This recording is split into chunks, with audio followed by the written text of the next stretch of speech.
Intimacy is often associated with sex because being intimate is seen as being physically close to someone else. However, there are other forms of intimacy that don't involve sex or touch at all, such as emotional, intellectual, experiential, and spiritual intimacy. These are just as important as physical intimacy.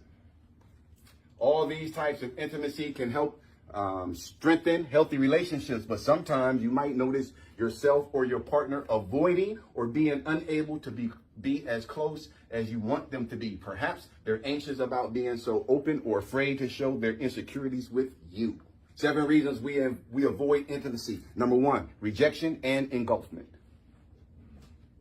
Number 1 reason why we avoid intimacy is because rejection and engulfment. You know what engulfment is? You feel like the relationship is going to take over your life. You're not going to have your freedom anymore. You're going to be responsible for making somebody happy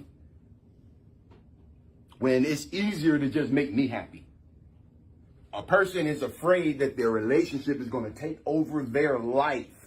Rejection and engulfment. One reason why you may avoid intimacy may have to do with fears of rejection and engulfment. This means you're afraid possibly of being hurt, being controlled, dominated, or losing yourself in your relationship, particularly if you lost yourself in a past relationship and it took you a while to figure out who you were again. You had to rediscover yourself, rediscover your likes.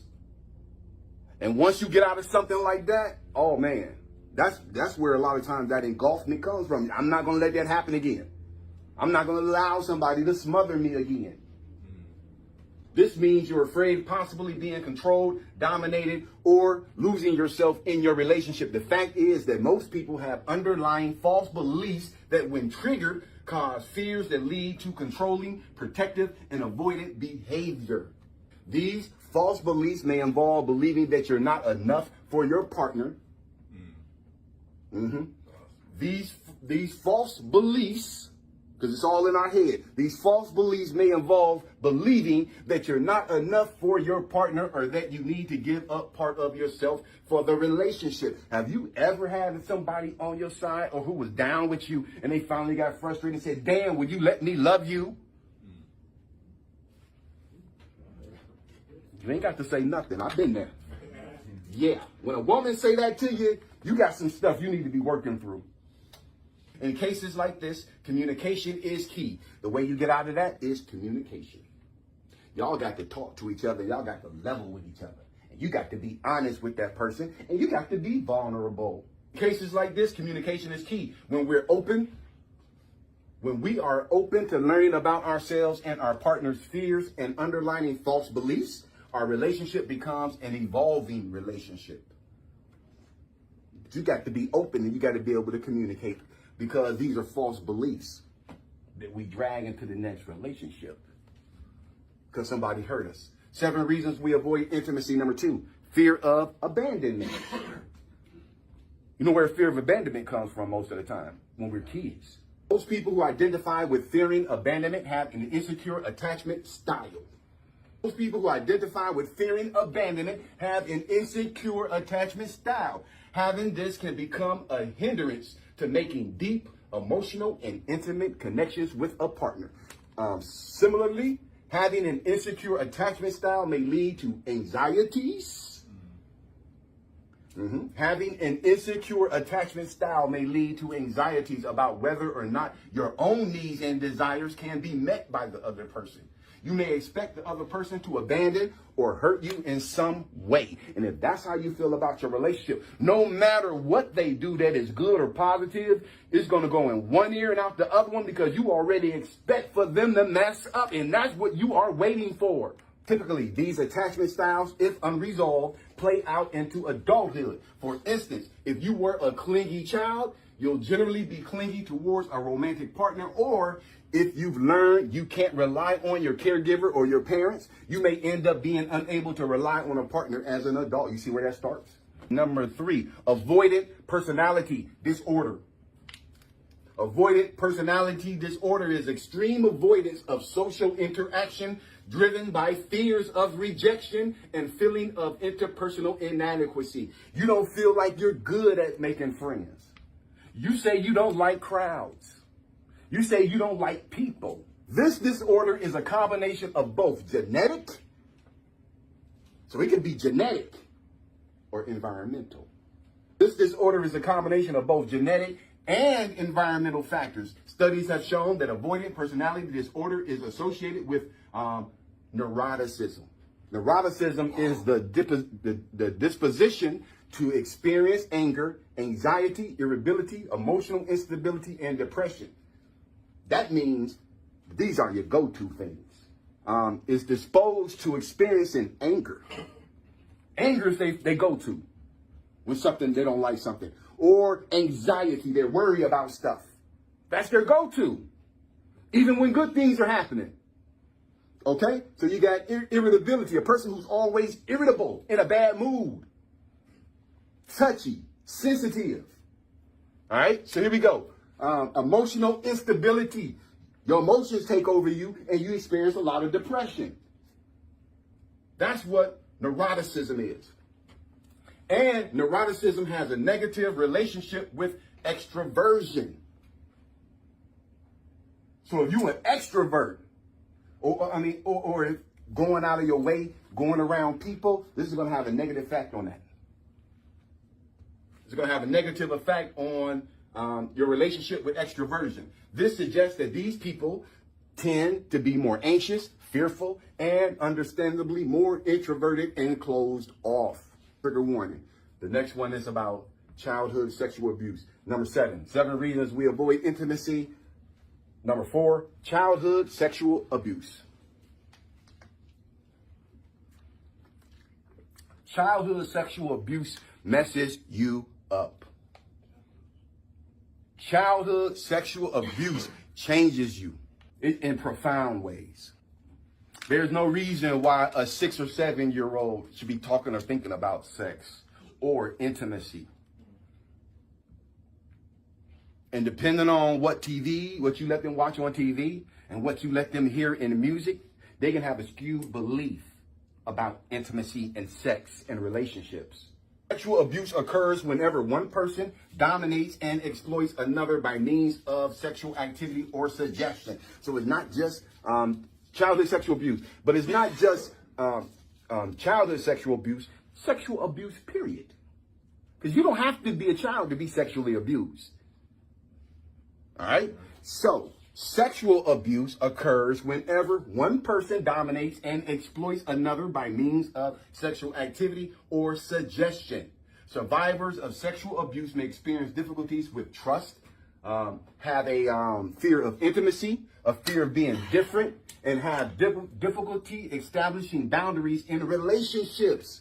In these cases, it's important to keep the lines of communication open with your partner and perhaps consider therapy as an option to help deal with these childhood traumas. And I'm going to be honest with you, man, it's a whole lot of men. They prey on women who have those insecurities about intimacy and their sexuality.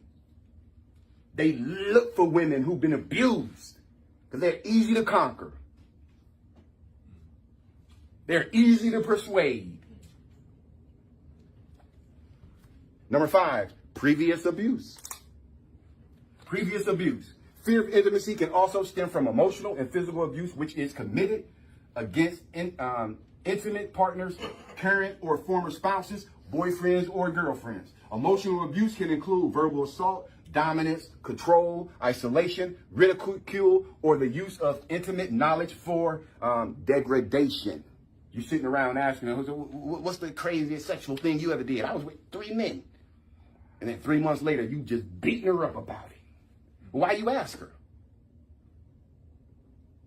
Don't ask questions of stuff you don't want to know the answers to. And if somebody shares some information with you like that, respect it. Because they didn't have to tell you.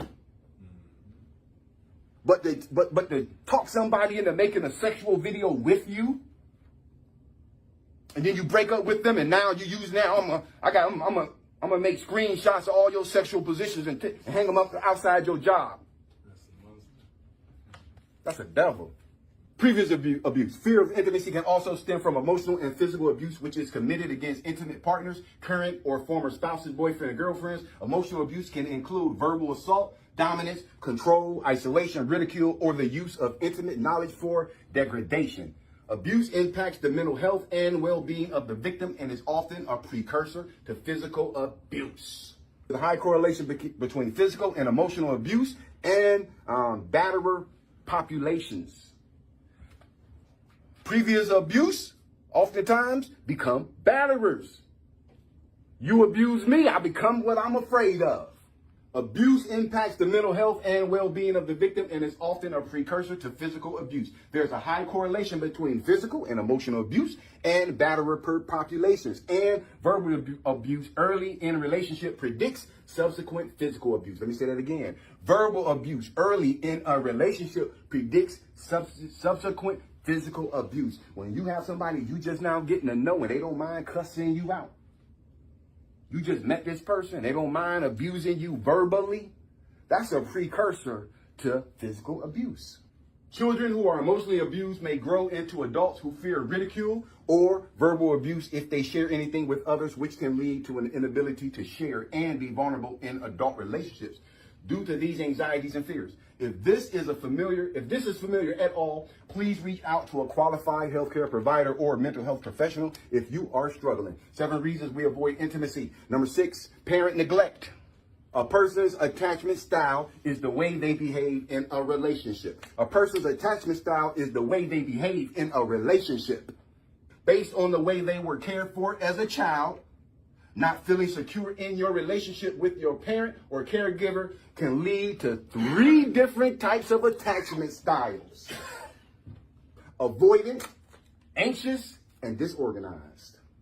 If you have an avoidant attachment style, you typically avoid intimacy, and this is often due to caregivers being largely unavailable to you when you were a kid. And look, bro, it's some people that's in their 30s and 40s and 50s, and their mom and their daddy never ever told them that they love them. Not even in a text. By having unavailable parents might even lead to sexual difficulties later in life. Those with an anxious attachment style tend to crave intimacy, and it usually forms when a child has inconsistent caregivers who are not always there for them. If you have a disorganized attachment style, you tend to both crave intimacy and avoid it. This tends to occur when a child grows up afraid of their caregiver. That's why it's also called fearful avoidant attachment and is linked to poor coping skills, erratic behavior, and difficult or volatile relationships. 7 reasons we avoid intimacy, and the final one, number 7, separation and overdependence. Separation and overdependence. Do you tend to call your parents for advice when something goes wrong in your relationships? It's possible that the effects of a close relationship with your parents may influence the quality of your romantic relationships. Separation, individuation is defined as the developmental phase in which you gradually differentiate. I got it, man. You differentiate yourself from your mother. This is, in adolescence, we begin to differentiate ourselves from our mom, which means a lot of us, because the mom is the first teacher, bro. So particularly us males, a lot of times when we have emotional issues and we don't have a dad around or an uncle or somebody there to help us cope with that stuff, and we're around a bunch of women, a lot of aunts, a grandma, and your mama, a lot of times you're going to pick up their emotional characteristics. Separation and individuation is defined as the developmental phase in which you gradually differentiate yourself from your mother. And you develop awareness of your separate identity and attain relatively autonomous status. You become your own person. You don't go to your mama when you're having a problem in your relationship because you know she ain't got nothing to do with that. It's between you and the person who you are in a relationship with. You don't go running your daddy when something is going on. Look, man, just a little bit of advice. When you have a relationship, keep people out of it. You'll be better off keeping people out your relationship. Y'all go on a trip and y'all celebrating something. Why y'all got to blow Facebook up about that? Y'all y'all sitting and watching the sunlight. Let me take this picture, baby. Come on, look over here. Why you got to post that? See, that might mean that you more into looking like you got a healthy relationship than having one. Because if you got one, you ain't got to advertise it. Who you advertising it to? And what's the benefit of it?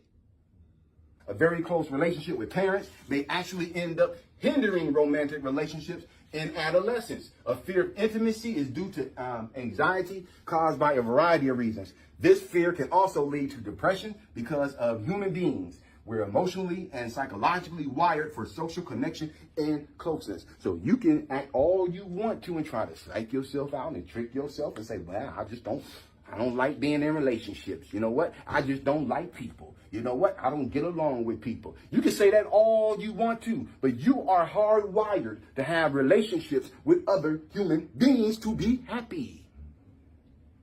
You are hardwired. So the more you keep trying to gaslight yourself into believing you don't like people, then why the hell are you so miserable by yourself? Because if I'm actually happy alone and by myself, why do I put down relationships? If I'm really happy by myself, why am I so against women? Unless I want to influence other men not to be with them. Why am I against relationships unless I'm jealous of people who are in them? And you can just put out a post. All men cheat anyway, and you got the satisfaction of maybe one person might read that and start doubting their own relationship. Because that's all you want them to do. There's a whole lot of people happy in relationships, bro. Marriages. They happy. What's their attachment style, though?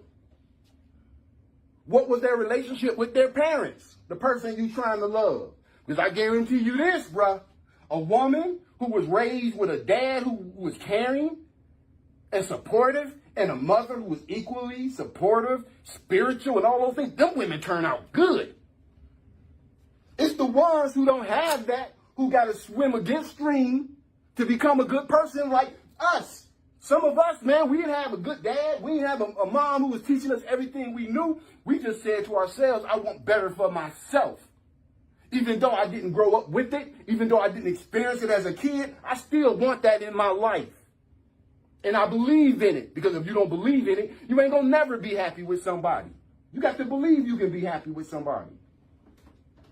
But if you dogging relationships and putting down relationships while you single, you ain't in no position to be in a healthy relationship.